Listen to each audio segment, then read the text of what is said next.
Hi everyone, welcome to exam IQ की इस video में जेएसएससी और जेपीएससी के लिए झारखंड जीके का एक प्रैक्टिस सेट देख रहे हैं। तो ये प्रैक्टिस सेट संख्या 18 है। इससे पहले 17 प्रैक्टिस सेट अपलोड हो चुके हैं। अगर नहीं देखे हैं तो प्ले लिस्ट में जाके देख सकते हैं। तो इसमें अति महत्वपूर्ण सवाल दिए गए हैं। तो चलिए शुरू करते हैं बिना देर किए हुए। तो सारे सवाल देखेंगे व्याख्या के साथ। तो पहला सवाल क्या है? तो प्रसिद्ध टैगोर हिल स्टेशन किस शहर की सीमा पर स्थित है? तो टैगोर हिल स्टेशन कौन से शहर की सीमा पर स्थित है? रांची, गुमला, दुमका, गढ़वा। तो इसका सही आंसर क्या हो जाएगा? तो टैगोर हिल स्टेशन जो है रांची में स्थित है। तो ऑप्शन ए सही हो जाएगा। अगर रांची की बात करें तो रांची से दो सवाल प्रायः पूछे जाते हैं। तो रांची की स्थापना कौन से वर्ष साल हुई थी? तो 1899 में। और रांची में कितने ब्लॉक हैं? अगर रांची में प्रखंडों की संख्या की बात करें तो 18। तो ये दोनों सवाल प्रायः पूछे जाते हैं। और सवाल था प्रसिद्ध टैगोर हिल स्टेशन कहाँ पे है? तो रांची में। तो ऑप्शन ए सही हो जाएगा। दूसरा सवाल देख लेते हैं। केंद्रीय खनन एवं ईंधन अनुसंधान संस्थान झारखंड में कहाँ स्थित है? तो केंद्रीय खनन एवं ईंधन अनुसंधान संस्थान झारखंड में कहाँ पे है? जमशेदपुर में, रांची में, बोकारो में, धनबाद में। तो इसका सही आंसर है ऑप्शन डी, धनबाद में। तो केंद्रीय खनन और ईंधन अनुसंधान संस्थान झारखंड के धनबाद जिले में स्थित है। अगर धनबाद जिले के बारे में बात करें तो धनबाद जिले में प्रखंडों की टोटल संख्या कितनी है? तो धनबाद जिले में 10 प्रखंड है। और धनबाद जिले की स्थापना कब हुई थी? इसकी स्थापना 1956 में हुई थी। और धनबाद जिले का क्षेत्रफल कितना है? अगर एरिया भी पूछा जाता है जेएसएससी के एग्जाम में तो 2886 किलोमीटर स्क्वायर। तो 2886 किलोमीटर स्क्वायर। तो केंद्र खनन एवं ईंधन अनुसंधान संस्थान धनबाद में स्थित है। आगे देख लेते हैं। तो झारखंड में सरहुल किस रूप में जाना जाता है? तो सरहुल क्या है? एक आभूषण है, एक उत्सव है, एक नदी है, या पक्षी है। तो सरहुल जो है जनजातियों का एक उत्सव है यानी कि त्यौहार है। तो ऑप्शन बी सही है। आगे देखते हैं अब। तो झारखंड में आयोजित 34वें राष्ट्रीय खेलों के उद्घाटन समारोह कहाँ हुआ था? तो 34वां राष्ट्रीय खेल का उद्घाटन समारोह झारखंड में कहाँ पे हुआ था? रांची में, बोकारो में, हजारीबाग में, धनबाद में। तो इसका सही आंसर क्या हो जाएगा? तो 34वां राष्ट्रीय खेल का उद्घाटन समारोह झारखंड में कहाँ हुआ था? रांची में। ऑप्शन ये सही हो जाएगा। और तो इससे दो प्रमुख सवाल पूछे जाते हैं। तो 34वां राष्ट्रीय खेल हुआ कौन से साल था झारखंड में? तो झारखंड में 34वां राष्ट्रीय खेल 2011 में हुआ था। और इस 34वें राष्ट्रीय खेल में झारखंड कौन से नंबर पे रहा था? ये भी महत्वपूर्ण सवाल बनता है। तो 5वें नंबर पे झारखंड रहा था।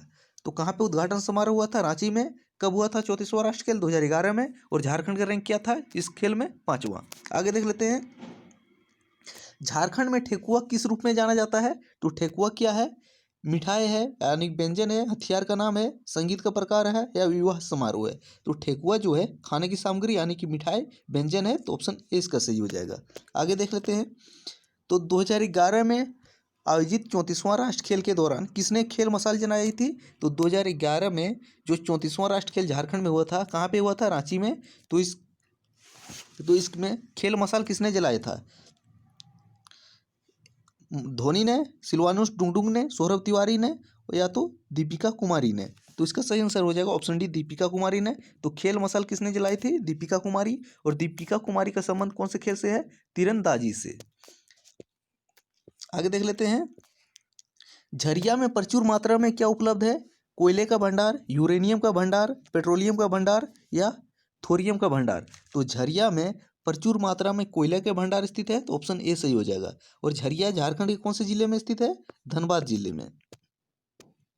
आगे देख लेते हैं। तो राउरकेला इस्पात संयंत्र को कोयले की प्राप्ति कहाँ से होती है? तो राउरकेला इस्पात संयंत्र कौन से राज्य में है? उड़ीसा राज्य में है।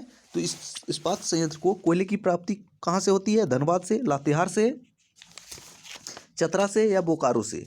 तो इसका सही आंसर हो जाएगा राउरकेला इस्पात संयंत्र को कोयले की प्राप्ति बोकारो से होती है। तो ऑप्शन डी सही हो जाएगा। कोयले की प्राप्ति कहाँ से? बोकारो से। और राउरकेला इस्पात संयंत्र से एक सवाल पूछा जाता है। तो राउरकेला इस्पात संयंत्र को बनाने में कौन सा देश ने सहयोग किया था? तो इसका सही आंसर क्या हो जाएगा? जर्मनी। तो राउरकेला इस्पात संयंत्र को बनाने में जर्मनी देश ने सहयोग किया था। और बोकारो इस्पात संयंत्र को बनाने में किस देश ने सहयोग किया था? सोवियत संघ ने। आगे देखते हैं अब। झारखंड राज्य का जादूगोड़ा नामक स्थान किस खनिज भंडार के लिए जाना जाता है? तो जादूगोड़ा जो है किसके लिए प्रसिद्ध है? कौन से खनिज के लिए? थोरियम के लिए, यूरेनियम के लिए, डोलोमाइट के लिए या स्वर्ण आभूषण के लिए? तो इसका सही आंसर हो जाएगा ऑप्शन बी, यूरेनियम के लिए। तो यूरेनियम के लिए जादूगोड़ा प्रसिद्ध है। और जादूगोड़ा जो है कौन सा राज्य जिला में है? तो इसका सही आंसर हो जाएगा पूर्वी सिंहभूम जिले में। आगे देख लेते हैं। तो उत्तरी कोयल परियोजना से झारखंड के निम्न में से कौन से जिले लाभान्वित होंगे? तो उत्तरी कोयल परियोजना से कौन से जिले को लाभ मिलेगा? लोहरदगा एवं लातेहार से को, पलामू एवं गढ़वा, लातेहार एवं चतरा, चतराओ एवं हजारीबाग। तो इसका सही आंसर हो जाएगा आपका ऑप्शन बी, पलामू एवं गढ़वा। तो उत्तरी कोयल परियोजना से लाभान्वित होने वाले जिले कौन है? पलामू और गढ़वा। ऑप्शन बी सही हो जाएगा। आगे आप देख लेते हैं। झारखंड की अमानत बराज परियोजना का संबंध किस जिले से है? तो अमानत बराज परियोजना का संबंध झारखंड के कौन से जिले से है? लातेहार,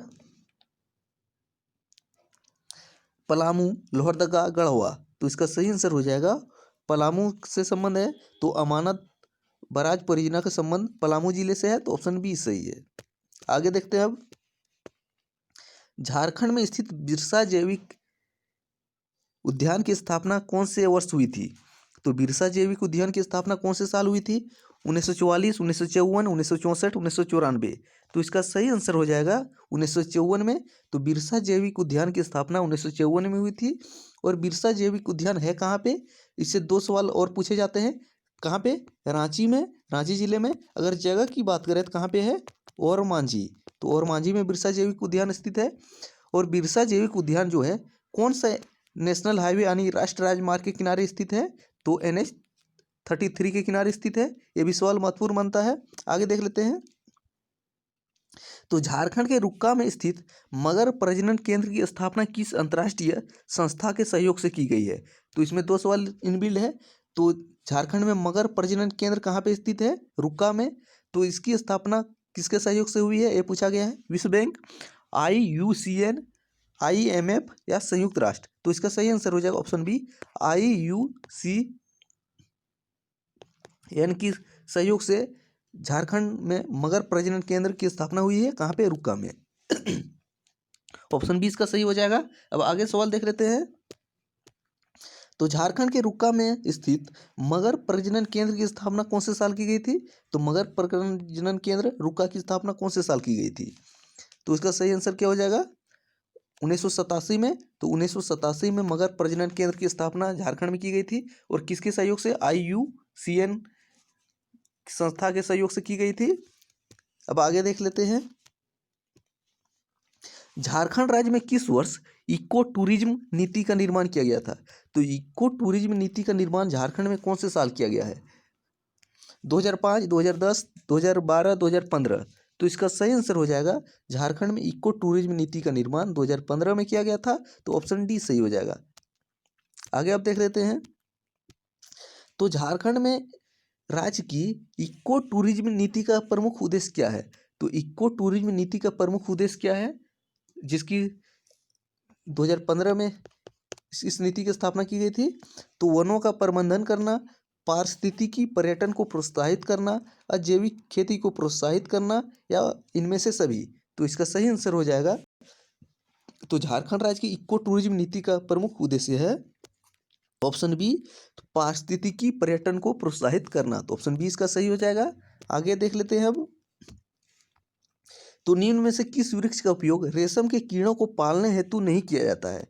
तो रेशम के कीड़ों को पालने हेतु किस वृक्ष का प्रयोग नहीं किया जाता है, यानी कि नहीं पे ध्यान देना है। अर्जुन, साल, सहतूत, अमरूद। तो इसका सही आंसर हो जाएगा अमरूद। तो अमरूद का प्रयोग रेशम कीट, अमरूद पेड़ का प्रयोग रेशम कीड़ों को पालने में नहीं होता है, लेकिन अर्जुन, साल और सहतूत के पेड़ का उपयोग होता है। तो राज्य के किस स्थान पे तसर अनुसंधान केंद्र की स्थापना की गई है? तो तसर अनुसंधान केंद्र कहाँ पे है? टोरी, लातेहार, नगड़ी, रांची,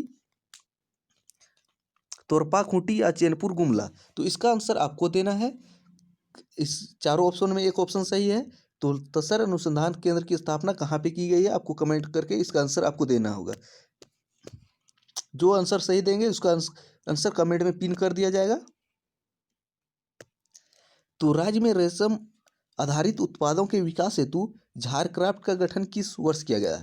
तो झारक्राफ्ट का गठन कौन से साल किया गया, ये पूछा गया है। तो इसका सही आंसर क्या हो जाएगा? ऑप्शन सी 2006 में।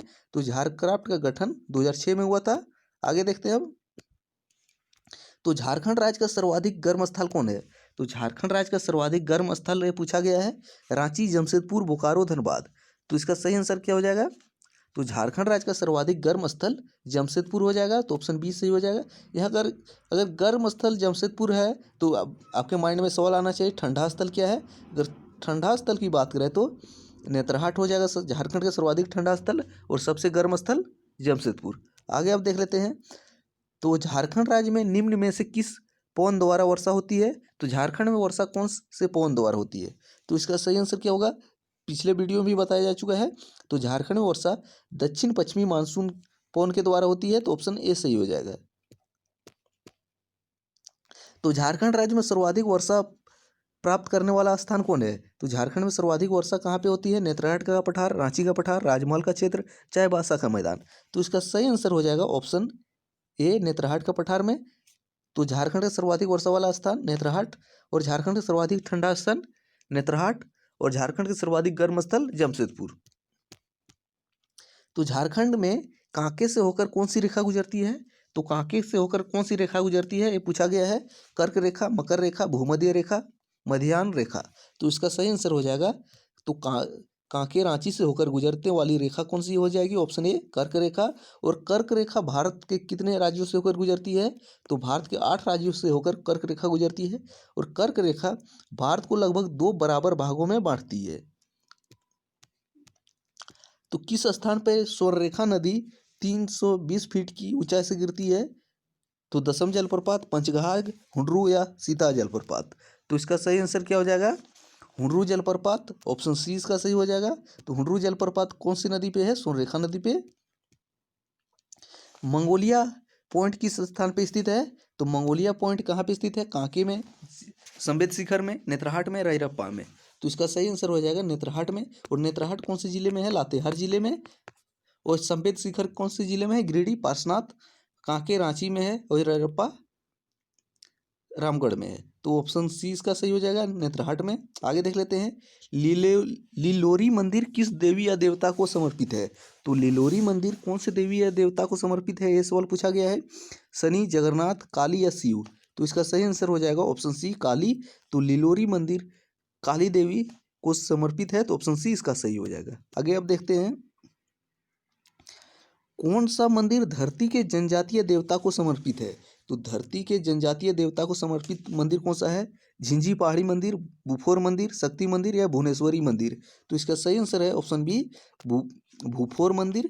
तो धरती के जनजातीय देवता को समर्पित मंदिर कौन है? भूफोर मंदिर। ऑप्शन बी इसका सही है।